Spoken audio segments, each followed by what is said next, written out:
Welcome, Duncan Vincent, Motorsport Commentator. Thank you very much for coming on the show and getting involved. But yeah, how are you?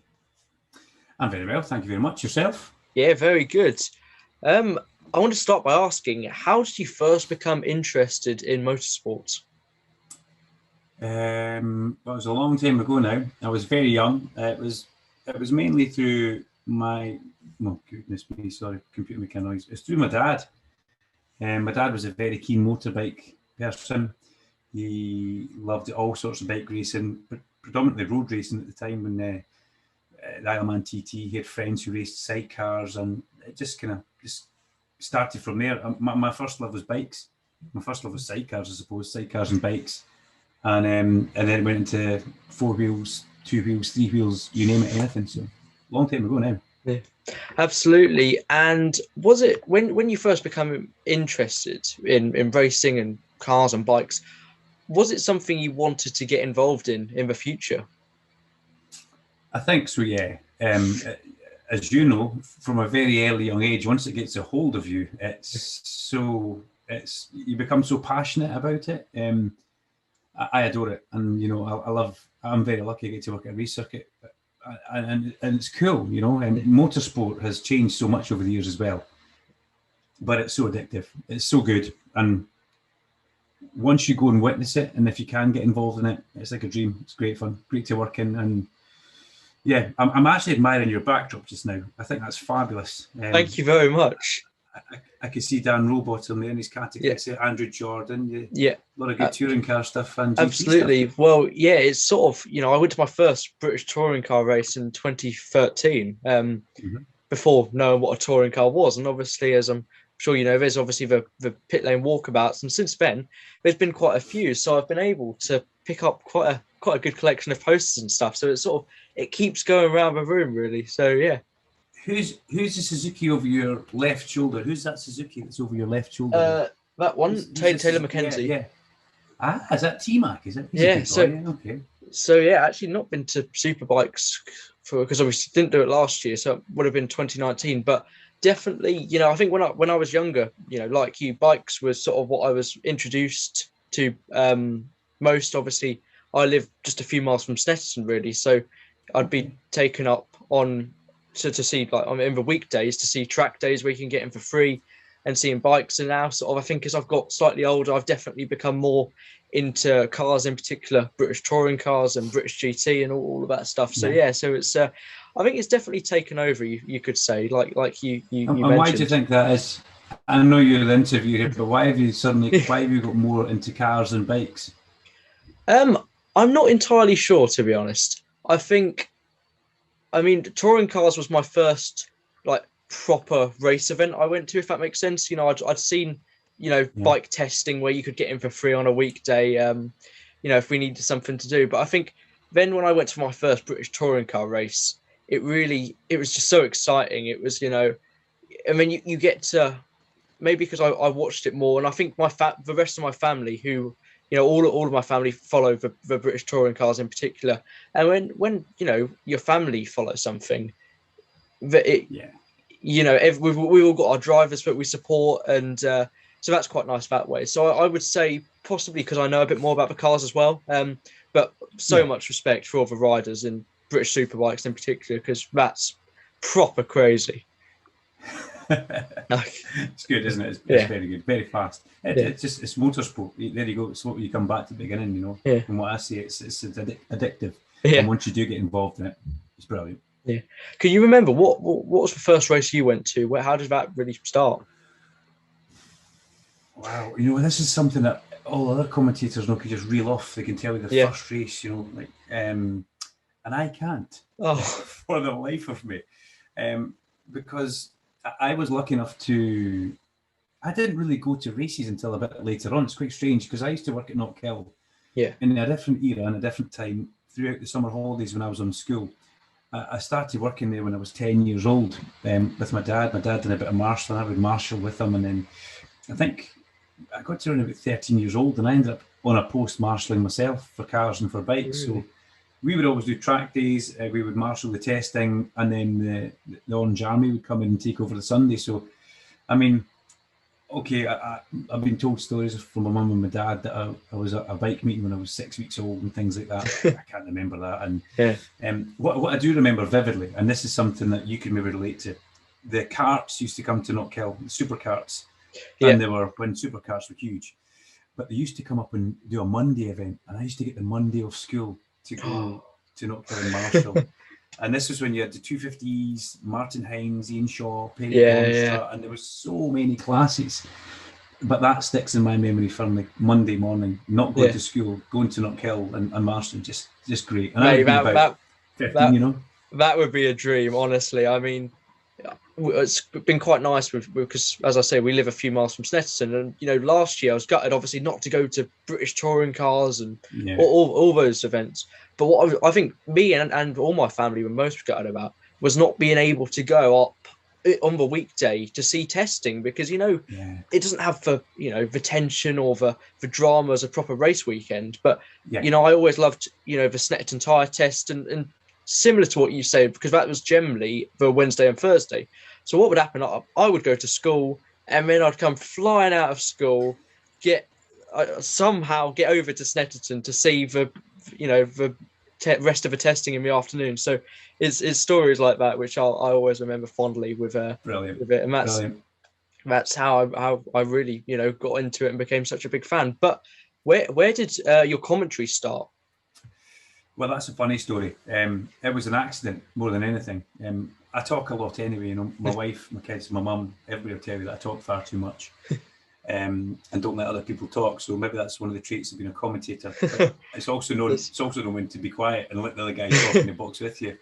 It was a very rainy Knockhill racing circuit. It was a car meeting, and Gillian Shedden, who at the time was Gillian Butcher, we were both very young. She was a little bit older than me, a couple of years. So she had to go away, and she was doing the pit lane, kind of the post-race interviews, as you would call it.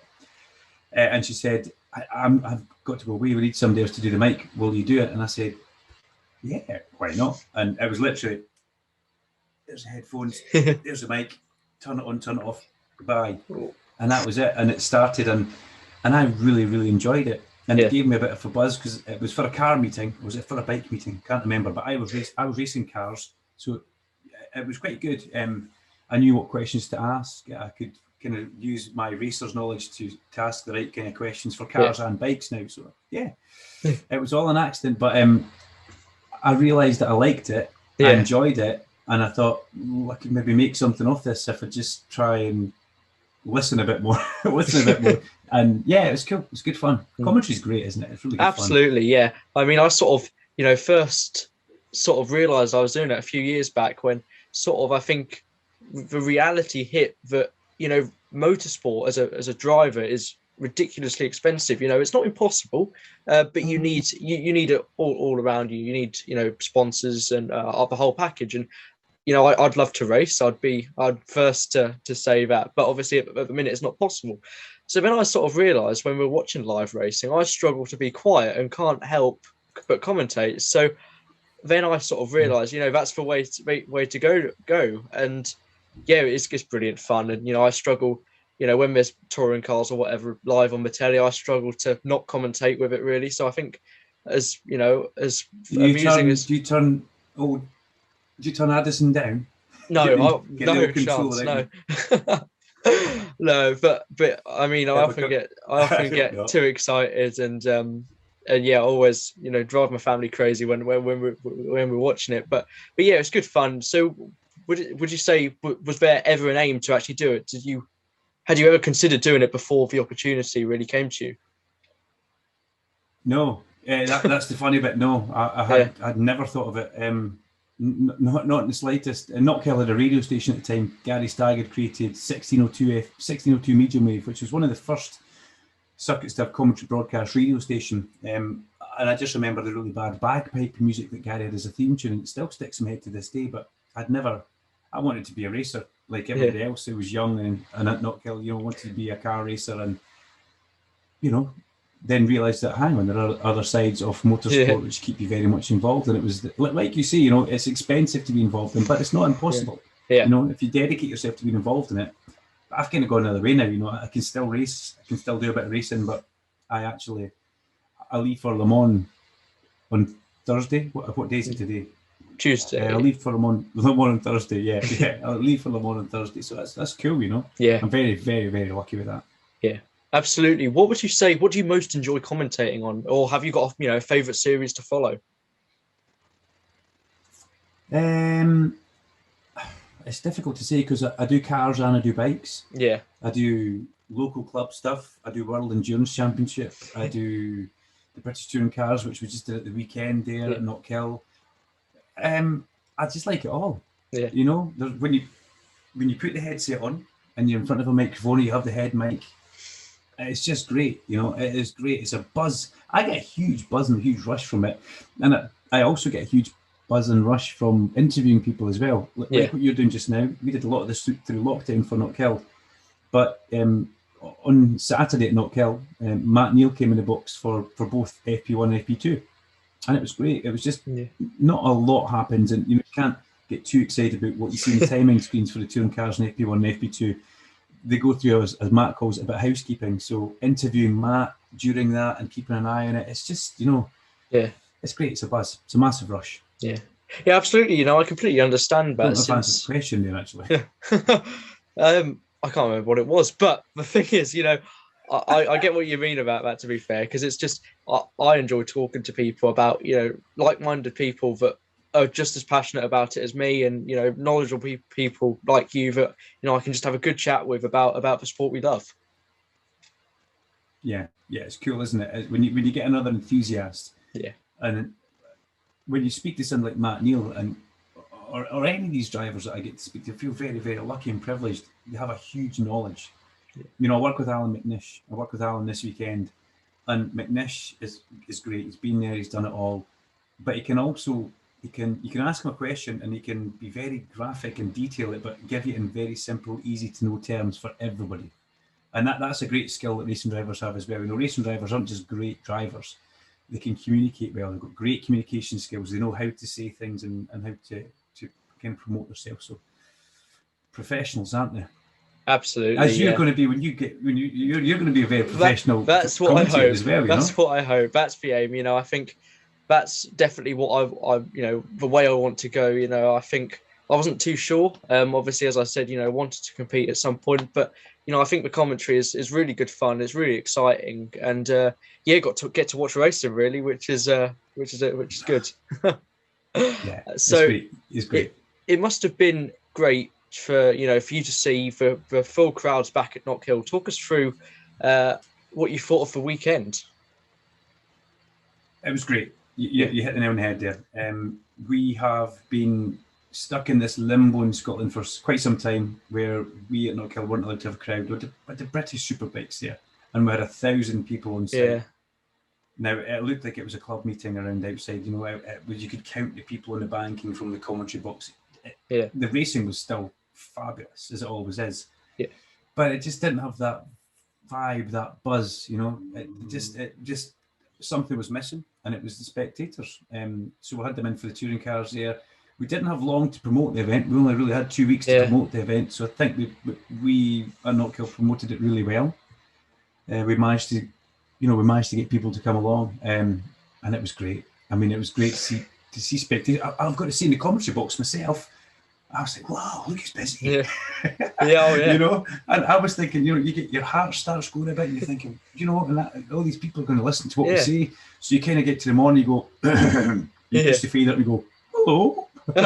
You try not to squeak, but it was great. Myself and Dr. Robert Johnson, who I commentate with, and Alan Hyde, it was great. And it means so much to the circuit as well, to know that people still want to support Knockhill. They still come along. There's a thirst for motorsport and the British touring cars. We've got 3 good Scottish drivers in there, 3, Gordon Shedden, Rory Butcher, Aidan Moffat. Brilliant. Absolutely. All in with a chance of either landing in the gravel trap together or standing on the tops or standing on the podiums. It's fabulous. It takes you back to John Kell and David Leslie. A little bit Anthony Reid. We'll take a hold of Anthony Reid if we can. It's just it's great. It's fabulous. Yeah. I mean, I wasn't going to mention race 2, but we certainly had some good racing on Sunday. Ash Sutton's looking in fine form again. He looked pretty unstoppable. What did you make of his performances? Ash is great, you know. He came to see us in the commentary box on Friday afternoon. He wasn't a well bunny. He wasn't Yeah, well. He'd had some, I think Tom Ingram had given him some raw chicken or something like that. He wasn't very well. He had a bit of food poisoning. So, must have been against but us. it wouldn't be against us if we give him food Yeah, poisoning. It'd be that's something else. that's Trust very me, true. Actually, yeah, it yeah, wouldn't be against us, Ingram. yeah, But Ash is just driving. He's driving the wheels of that Laser Tools Infinity yeah, race car. He really is. Now, John Cleland highlighted him to me 4 years ago. He said, that kid's the real deal. And when yeah. JC speaks to you, you kind of Oh, listen and take note. And Ash can just do things with that car. And, you know, you can see it. I can't remember who he passed. He passed somebody, I think, in race 2. And he dropped them from the top of Duffy's Dip to the exit of McIntyre's Butcher's area, which is only 3 corners. It's yeah, a short time, okay, but he absolutely dropped them. He's just so much faster. And, you know, he's a clean driver. yeah, He's had moments in the past with other people, but Turks didn't make it easy for him in race 1. I think race 1 yeah. or race 2, I can't remember. But Ash is the real deal, you know. You don't win a British Touring Car Championship a couple of times for not knowing what you're doing, and he's looking very good again this year. But his teammate Aiden's learning from Ash Yeah, all the time, and Aiden's a different man driving that car this year. You know, second year rear-wheel drive. So yeah, Aiden's got a good teacher, but Ash is he's got a big wave of momentum behind him. yeah, yeah. Absolutely. I think there's lots of drivers, in the mix this year. Have you got any more predictions of people we should be looking out for, later on this season? Because we've already had 9 different race winners already this season, and we're only halfway there. So yeah. Yeah, I mean, come on, Flash is going to win a race. It's only a matter of time. It really is only a matter of time before Gordon Shedden wins a race. That is going to happen. He's just getting back up to speed with it. Rory's going to, Rory's already been there, but Rory is putting together a good. All right, he had a bit of a blip at Knockhill. I honestly think Adam Morgan as well. Adam didn't have a great Knockhill, had a great Oulton Park. He's getting the hang of the BMW. Yeah. I think Stephen Jelly. I think Stephen will be a little bit upset he didn't win a Knockhill. I think Stephen's a good, calculated, level-headed driver, and he's been in BMWs for long enough now to know how the rear-wheel drive works. Yeah, I think he just got caught out by a great move with Tom Ingram. Yeah, and once Tom shuffled past, I think Stephen will win a race somewhere this year, and I think he's very, very much due it as well. Yeah, absolutely. Well, we spoke earlier about how the big crowds at Knockhill, which was great to see. There's always plenty of fans there. They're always very passionate. Do you still get nervous before commentating, especially with the big crowds? Yeah. Yeah, said that. It's because we've not done it for a couple of years now. Had big crowds. Honestly, myself and Dr. Robert were just standing there. Yeah. The music's playing in the back, and then we're just standing there looking out the windows, the commentary box, like, I've got the cars. Yeah. Look at the campsite, it's full, if you don't, I mean, my former colleague Gary Stagg said that he used to get a thing called Kinross tummy, which sounds a bit like what Ash Sutton had. Yeah. But he used to, Gary come down from Pitlochry, and all the time as he passed Kinross in the morning for coming to commentate, he would get that little nervous rumble in the stomach. And I know exactly what he means. I still get that as well. I get that when I'm travelling down south to go to the superbikes that I work on, or if I'm going to be, I get it when we're going to an airport or walking to one of these foreign circuits. I get it driving to Knockhill for a local SMRC meeting. You still get excited, you get a buzz from it, and that's what keeps it real. That's what keeps it cool. Absolutely. Well, my final question to you really is: what is your favourite bit about commentating on motorsport? It's getting to meet people in a way. It's not just getting to get and watch the racing for free and talk about it. It's when I'm in the pit lane stuff, I get to meet some super cool people. Amazing people that you see on TV. And then the next thing, I'm interviewing them. Especially that happens a lot in the World Endurance Championship. But yeah, the people you meet, the friends that you make, these are people, like you said, they're like-minded people who love to be involved in motorsport. The commentary team I'm in with for this Le Mans deal coming up, it's just superb. Alan McNish, Martin Haven, Graham Goodwin from DSC, David Brabham, Dan Turner, Ollie Gavin, bit of Charlie Robertson, I think. I mean, the list goes on and on and on. Yeah. And me, and myself and Louise Beckett. These people are all really into motorsport. The chats you have off air are just as good as the chats you have on air. So, yeah.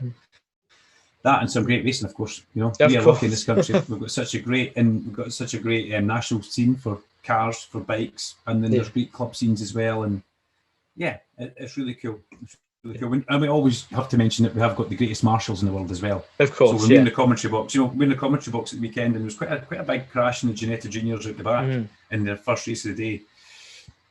And the marshals are there within seconds, and they're dealing with it. And as a commentator, you want to keep an eye on that, but you've also got to try and steer away and talk on a different subject, not completely ignore it. But you've got to let the marshals do their work. But it's cool, isn't it? Marshals, everybody involved in it. Motorsports is great.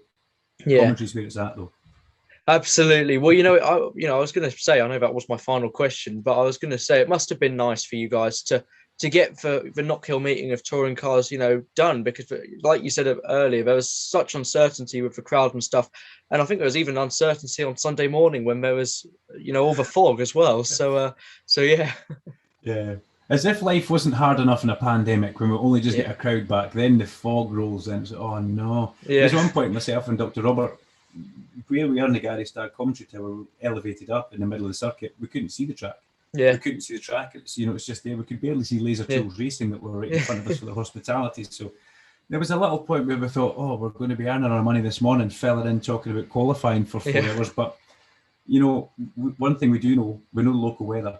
And when the fog, it was kind of patchy and it was playing with us. And then it kind of comes, it comes back in and you can't see anything. But that's usually the end of it. It then disappears, goes away, as it did. And it turned out to be a fabulous, fabulous day's racing around Knockhill Racing Circuit. Have you ever been to Knockhill Racing Circuit?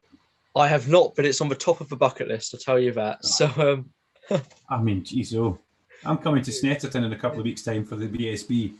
So I make the journey down there, so you've got to come to Knockhill next year for something. Certainly. Well, it's probably one of my favourite circuits. Actually, as I'm speaking to you, it is my favourite circuit. But it's such an interesting circuit. As I said, it's top of the bucket list because it's a bit of a trek from Norfolk, but I think we are definitely planning it in the next couple of years to get to a touring car race there.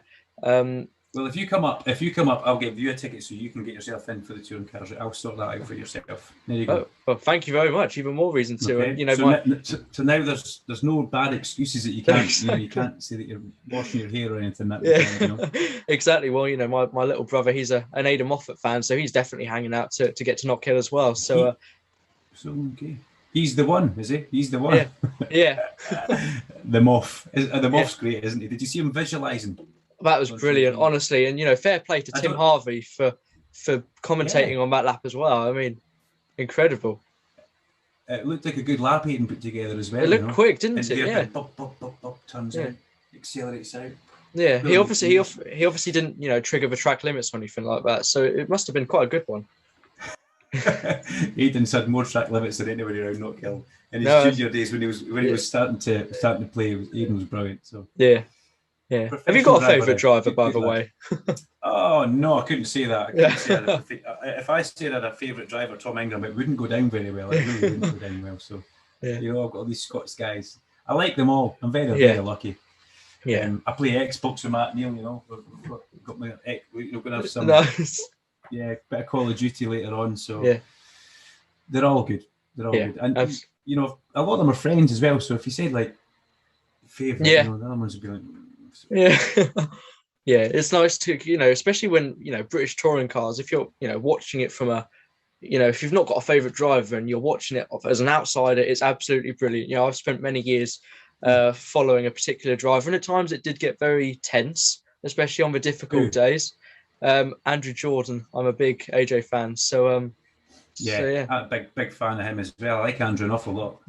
But it's sad that he's not in the touring cars anymore. Really. Yeah, but I think I was very disappointed when he did pull out. But I think last year I was quite surprised about. I still did enjoy it. It's my favourite championship. But the thing is, it was nice then to see the championship as a complete outsider, enjoy the championship fight with no stress or anything like that. So that was quite cool, and it's even more so this year with it being even more close. So it's very exciting. So who's your new favourite driver then? Oh. As you said, they're all my favourites. No, I like Jason Plato. Yeah, absolutely. I like Jason Plato because he was one of the first drivers I met actually, and he's just I just like how he looks at things, and he's funny, and he's a proper racer. I mean, Jake Hill, I think, is such a cool talent. Yeah. He's doing Like so Jake well a at the lot. minute. I did a great interview with him earlier this year, and him and his dad Simon are both really cool people. So I'd say, and Simon's bonkers, isn't he? Simon Simon's Hill's funny, brilliant, really funny. honestly.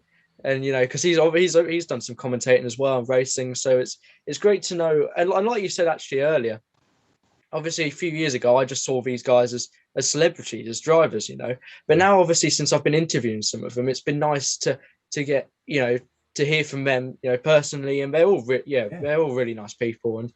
And Jason done. Sorry to interrupt. So no that's a worries. commentator thing again. I meant Honestly, to put my hand up when I want to do that. But Jason done a thing for us at Snetterton 2 years ago. We took a fact-finding mission to Snetterton to try and get pre-event promo for Knockhill. Because it was Snetterton, then 2 weeks off, then Knockhill. So Knockhill sent myself and Chris O'Donnell, who we call Wee Hairy, because he's small and very hairy. We went down with a couple of cameras and microphones, and we'd done this thing with Jason in his tent.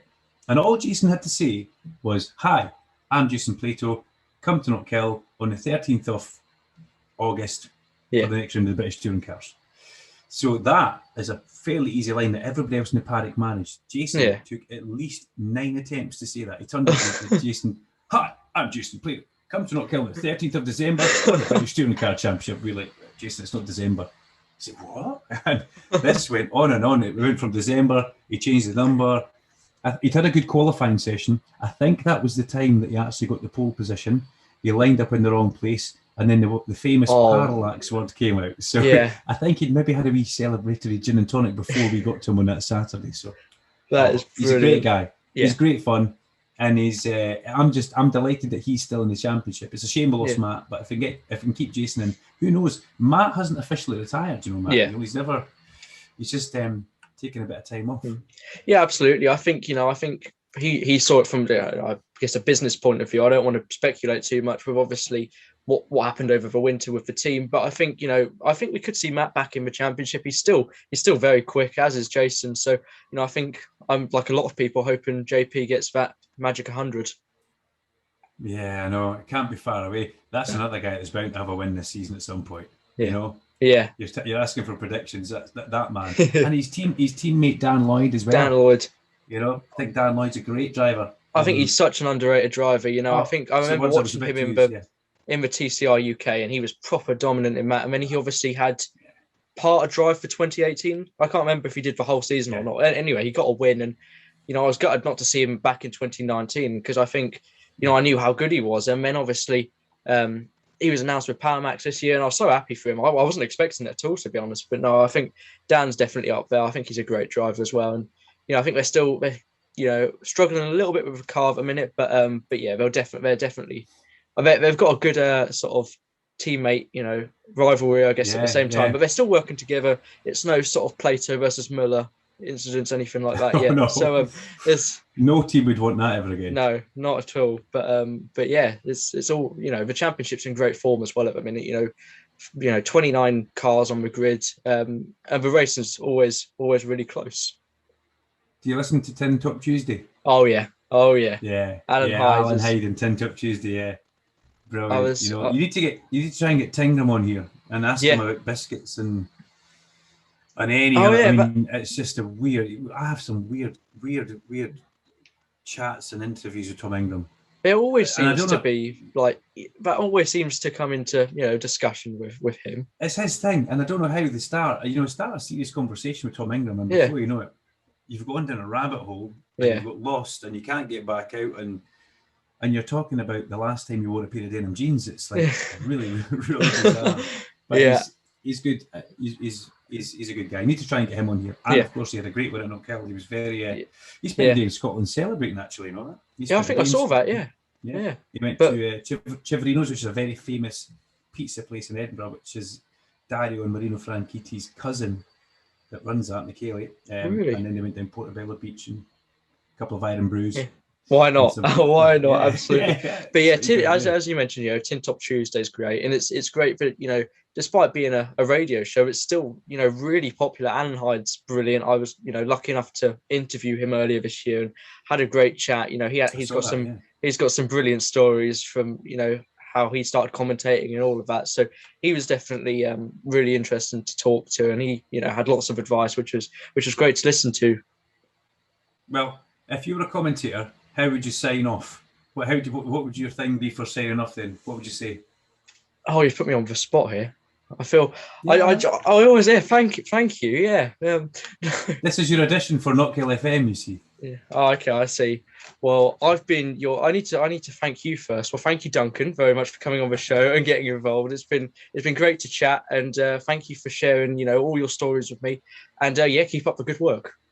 Oh, mate, you're a star. You really are. I look forward to seeing you at Knockhill. You know, make sure you let me know when you're coming up. Yeah, absolutely. I'll remember. We'll have some fun. I'll remember your offer. Thank you very much for No watching. problem. I've been your host, Louis Hedge. Thank you very much. Cheers, Louis.